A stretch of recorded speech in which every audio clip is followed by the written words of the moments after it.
Ayun, magandang araw po mga idol at mga kababayan. Nung nakaraan ay inihatid ko po sa inyo yung mga kandidato sa pagkasenador na mga kulelat po sa isinagawang survey ng Archlight Facebook page sa ika-6 run. At ngayon naman po ay ihahatid ko po sa inyo yung isinagawang online survey nito pa ring Archlight Facebook page. So dito po sa fifth run po ay iba po yung style po nila na ginawa po nilang online survey na kung saan yung mga boboto po ay magre-react lang po sila katulad po ng heart reaction o ng yung namumula yung mukha na reaction mga idol. So titingnan po natin dito mga idol kung sino po yung mga kandidato ng PDP Laban at kandidato ng Alyansa na pupusuan po ng mamamayang Pilipino. So ito po panoorin po ninyo mga idol. So ito po yung itsura mga idol ng kanilang PIPRAN online survey. At mayroon po sila ditong tanong, sino ang pupusuan mo kung ngayon ang eleksyon? So unahin na po natin itong si Binhor Abalos mga idol. Tingnan po natin kung mas maraming pupuso sa kanya o mas maraming mamumulang muka. Ayan, tingnan na po natin mga idol itong si dating DILG Secretary Binhor Abalos. Ayan, makikita nyo po, napakalinaw mga idol ha. Hindi po ito fake news kasi yung mga nakipag-participate po dito, yan po yung kanilang mga pangalan mga idol. Mga totoong tao po sila. Hindi kagaya ng ibang survey dyan na hindi natin alam kung saan sila nag-survey. Ito po, totoo po mga idol. 8.5k yung namulay muka at 686 naman po yung nag-heart dito kay Binhor Abalos. Nangangahulugan lamang po na ayaw po ng mamamayang Pilipino na maging senador itong si Binhor Abalos. Ayan. Ito pang inuuna po natin ay mga kandidato po ng alyansa mga idola o mga kandidato na pambato po ni President Bongbong Marcos Jr. o ni BBM. Ayan, isunod po natin ito pong si Ping Lacson, nasa alyansa din po ito mga idol. Ayan, yung nakaw niya pong namumula yung muka ay 4.6k at yung nag-heart ay 1.7k lamang. So mas marami po yung ayaw po na maging senador ulit itong si Ping Lacson mga idol. Ayan, pambato dito ni dating President Bongbong Marcos itong si Ping Lacson. At isunod po natin itong kapatid ni BBM na si Manang Amy Marcos, nasa alyansa din po ito. Tingnan po natin. Ayan, yung nag-heart ay 1k lamang po at yung namumula yung muka 6.2k mga idol. So napakalayo po at napakarami po ng namumula yung muka. Ibig sabihin ayaw po na maging senador ulit itong si Manang Amy Marcos. Ayan, isunod po natin itong nangunguna sa mga survey na ginagawa po nila. Ito pong si Erwin Tolpo. Tingnan po natin mga idol ha. Ayun o, yung nag-heart ay 951 lamang po at yung mga taong nagagalit yung muka o namumula yung muka 7.2k. Ayan, yan ba yung nangunguna sa survey? Mas marami yung nagagalit o namumula yung muka. Ayan. Kaya mas marami pong naniniwala at nagtitiwala dito po sa sinasagawang survey nitong Archlight Facebook page. Kasi nga po, makikita nyo, mga totoong tao po yung nagpag-participate dito. Ayan o, kaya hindi po ito masasabing fake news.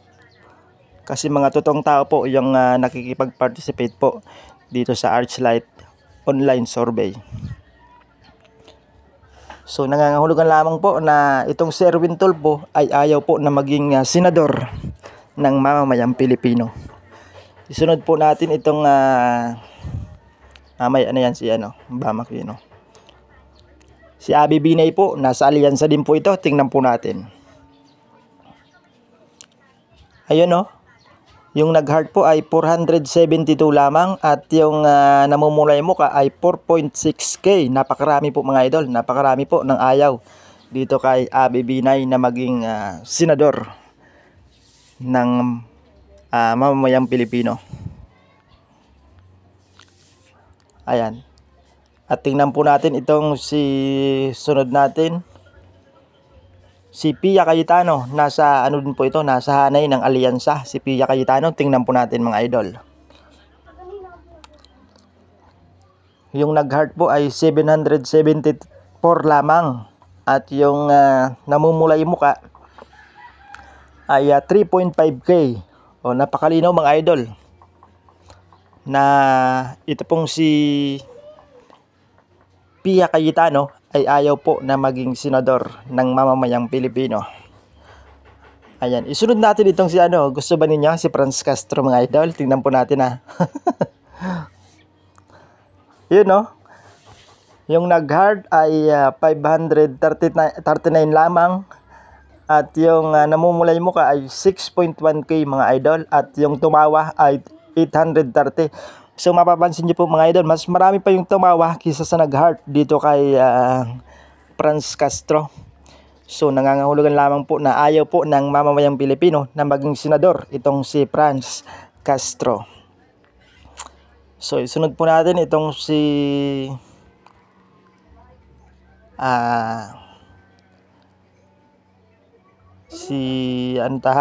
sino yung sunod? Si Lito Lapid po mga idol, nasa hanay din po ito ng alyansa. Tingnan po natin si Supremo Lito Lapid.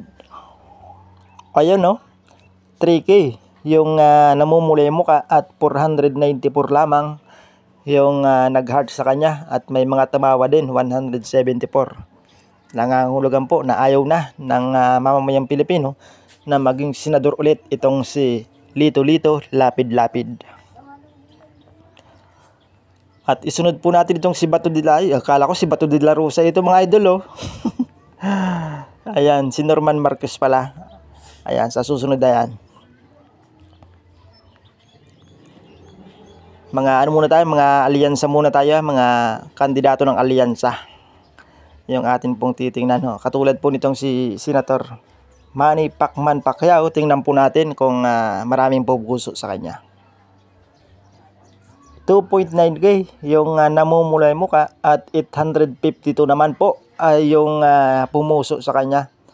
So mas marami po yung namumulay mo ka kaysa sa nag-heart. Nangangahulugan lamang na ayaw na po ng mamamayang Pilipino na maging senador ng Pilipinas itong si Manny Pacquiao. So pasensya na Manny Pacquiao dahil ayaw na sa'yo ng mamamayang Pilipino. Isunod natin itong si alias Pugi, si Bong Revilla mga idol. Tingnan po natin kung maraming pupuso Ayan, mapapansin po ninyo mga idol na mas marami pa yung tumawa, 336 kaysa sa nag-heart na 319 lamang po.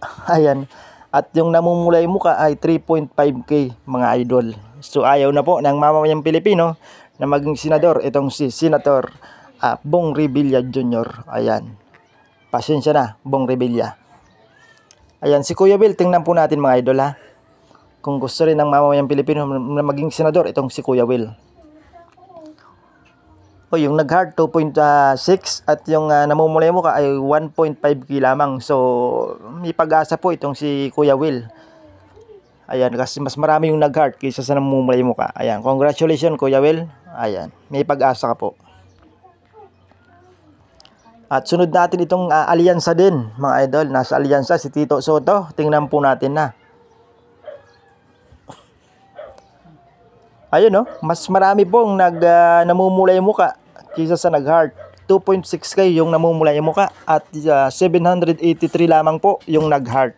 So ayaw na po ng mamamayang Pilipino na maging senador itong si Tito Soto. Ito din si Tolentino, si Francis Tolentino. Nasa alyansa din po ito. Pambato ni BBM. 2.9K yung namumulay muka at 565 lamang po yung nag-heart. So ayaw na po ng mamamayang Pilipino na maging senador itong si Francis Tolentino. At ito po, isunod natin si Bintol po, kapatid ni Rapi Tulfo. Tingnan po natin mga idol Ayun mas marami pong namumulay muka kaysa sa nag-heart. 3.2K yung namumulay muka at 552 lamang yung nag-heart. So nangangahulugan na ayaw po ng mamamayang Pilipino na maging senador itong si Bintol po. Ayan, pasensya na po Bintol po. Sunod natin itong si Camille Villar. Nasa alyansa din po ito mga idol. Tingnan po natin. 2.8K yung namumulay muka at 319 lamang po yung pumuso sa kanya. So ayaw po ng mamamayang Pilipino na maging senador itong si Camille Villar. So proceed na tayo mga idol doon sa mga pambato po ng PDP laban. Tingnan po natin mga idol kung mas maraming pupuso sa mga kandidato ng PDP laban. Unahin po natin mga idol itong si Pastor Apollo Kibuloy. Tingnan po natin 7.9k yung nag-heart at 2.8k lamang yung namumulay muka. So nangangahulugan lamang mga idol na itong si Pastor Apollo Kibuloy ay gusto po ng mamamayang Pilipino na maging senador. Itong si Pastor Apollo Kibuloy. Ayan, congratulations Pastor. Ayan, sa PDP laban po ito mga idol si Pastor Apollo Kibuloy at ito pang si Congressman Rodante Marcoleta. Pambato din po ito ni dating Pangulong Duterte. Tingnan po natin itong magaling na abogado. Ayun namumula mga idol. Namumula ng puso. 11k po yung nag-heart at 1.2k yung namumulay muka. So nangangahulugan lamang po na gusto po ng mamamayang Pilipino na maging senador. Ito pong si Congressman Rodante Marcoleta. Congratulations po sir. At isunod po natin itong si Senador Bongo. Nasa PDP laban po ito mga idol. 10k yung yung nag-heart mga idol at 1.1k yung namumulay muka. So namumula po ng puso mga idol nangangahulugan lamang na gusto po na maging senador pa ng mamamayang Pilipino itong si Senator Bongo mga idol. So isunod po natin itong si Ronald Bato de la Rosa. Ayan 9.9k yung nag-heart at 1.3k yung namumulay muka. Ibig sabihin, gusto pa rin ng mamamayang Pilipino na maging senador itong si Senador Ronald Bato de la Rosa. Nasa PDP laban din po ito mga idol. At isunod po natin itong si nasa PDP laban din po ito mga idol. Itong si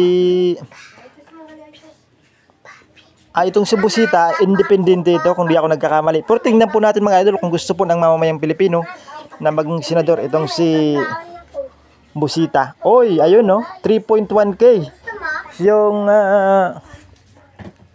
pumuso dito po kay Busita Bonifacio.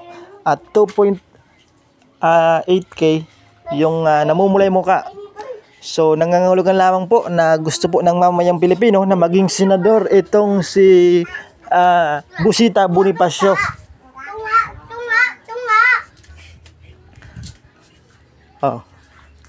So sunod po natin itong si si Jamie Bundok. Nasa PDP laban din po ito mga idol. Si Jamie Bundok, tingnan po natin Ayun, 6.9k yung pumuso sa kanya at 803 lamang po yung namumulay muka. So gusto rin po ng mamamayang Pilipino na maging senador itong si Attorney Jamie Bundok. Nasa PDP laban po yan mga idol. Ayan, isunod po natin itong si nasa PDP laban din po mga idol. Itong si JB Hinlo. So tingnan po natin mga idol si JB Hinlo. Ayun namumula ng puso din. 1.5k yung nag-heart at 904 lamang yung namumulay muka. So gusto rin ng mamamayang Pilipino na maging senador itong si JB Hinlo mga idol. Sunod natin itong si Attorney Lambino mga idol. Tingnan po natin. Ayun 2.3k mga idol yung nag-heart at 701 lamang yung namumulay muka. So ibig sabihin po gusto po ng mamamayang Pilipino na maging senador itong si Raul Lambino, si Attorney Raul Lambino na nasa PDP laban din po ito mga idol. At isunod po natin itong si Batod. Akala ko si Batod de la Rosa. Yun kasi. Ayan. Itong si Dr. Richard Mata. Nasa PDP laban din po ito mga idol. Tingnan po natin ha. Ayun. 15K yung nag-heart sa kanya. At 673 lamang yung namumula yung mukha. Ayan o. Napakarami po nag-heart o. Namumula ng heart. Ibig sabihin lamang po ay gusto po ng mamamayang Pilipino na maging senador itong pong si Dr. Richard Mata na nasa hanay din po ito ng kandidato na pambato po ni former President Rodrigo Roa Duterte. Ayan. Tingnan po natin itong si Ariel Quirobin mga idol. 1.8K yung nag-heart at 787 lamang po yung namumulay mukha. So gusto rin ng mamamayang Pilipino na maging senador ito pong si Ariel Quirobin. Sino pa ba dito? Ito si si Attorney Vic Rodriguez na nasa hanay din po ito ng PDP laban. Tingnan po natin si Attorney Vic Rodriguez. Ayan 5.9K yung nag-heart at 435 lamang yung namumulay muka. So nangangahulugan po na gusto po ng mamamayang Pilipino na maging senador ito pong si Attorney Victor Vic Rodriguez. Ayan, isunod natin ito pong si Philip Salvador na nasa hanay din po ng PDP laban. Tingnan po natin mga idol.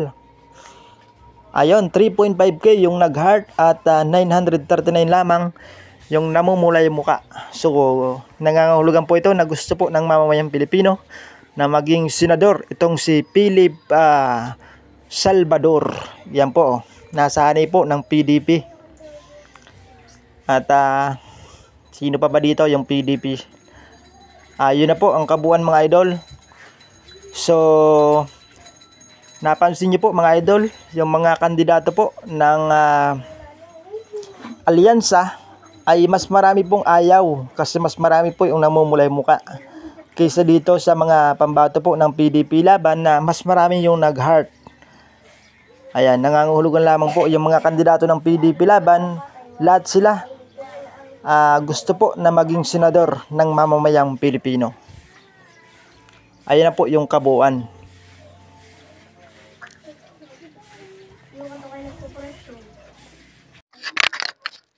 So ayan po mga idol, napanood po ninyo yung mga reaksyon ng mamamayang Pilipino na kung saan ay mas marami po yung pumuso doon sa mga kandidato ng PDP laban o mga kandidato na pambato po ni dating Pangulong Rodrigo Roa Duterte kaysa doon po sa mga alyansa candidates na mas marami pong galit, mas maraming namumulay buka sa mga kandidato ng alyansa, mga idol o mga kandidato na pambato ni Bongbong Marcos Jr., ni President Bongbong Marcos Jr. So nangangahulugan lamang po na yung mga kandidato ng PDP laban ay gusto ng mamamayang Pilipino na mailuklok sa Senado at yun naman pong mga kandidato ng alyansa ay ayaw na maging senador o ayaw na mailuklok sa Senado yung mga kandidato po ni President Bongbong Marcos Jr. So nangangahulugan lamang po na napakalaki ng tiwala ng mamamayang Pilipino sa mga Duterte kasi yung mga kandidato na inendorso po ni dating Pangulong Duterte ay pinusuan po ng mamamayang Pilipino.